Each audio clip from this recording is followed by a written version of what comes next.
শুরুতেই তোমাকে একটা কথা বলি, এই পৃথিবীর সকলের কাছে তুমি ভালো হওয়ার চেষ্টা করো না। তুমি চাইলেও এই পৃথিবীর সকলের কাছে ভালো হতে পারবে না। আজ পর্যন্ত কেউ তা পারেনি, আর তুমিও পারবে না।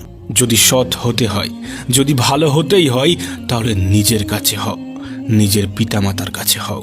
কিছু কিছু জিনিস, কিছু কিছু আদর্শ মেনে চলা উচিত। তার মধ্যে একটি আদর্শ হলো বন্ধুদের সাথে কখনো বিশ্বাসঘাতকতা করবে না।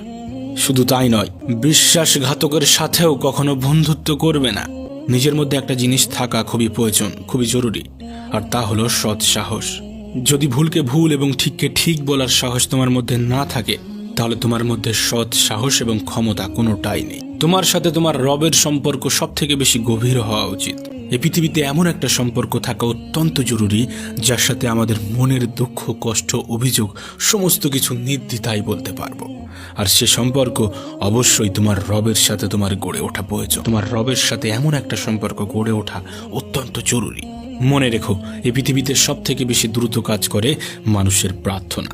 হ্যাঁ, মানুষের প্রার্থনা মুখে আসার আগেই তা সৃষ্টিকর্তার কাছে পৌঁছে যায়, মুখে আসার আগেই তা রবের কাছে পৌঁছে যায়। কখন বুঝবে, কিভাবে বুঝবে যে তুমি ঠিক রাস্তায় আছো নাকি ভুল রাস্তায় আছো? মনে রেখো, যখন মানুষ তোমাকে নকল করতে শুরু করবে, তখন বুঝে নিও তুমি জীবনের সফলতার দিকে এগোচ্ছ।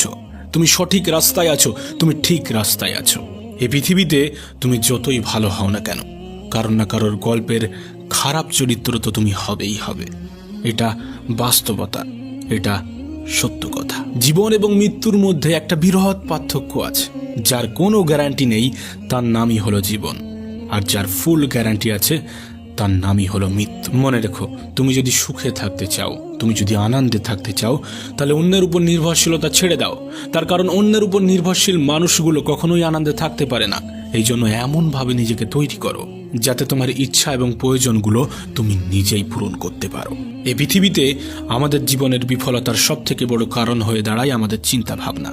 আমরা মনে করি কাল থেকে শুরু করব, আজ নয় কাল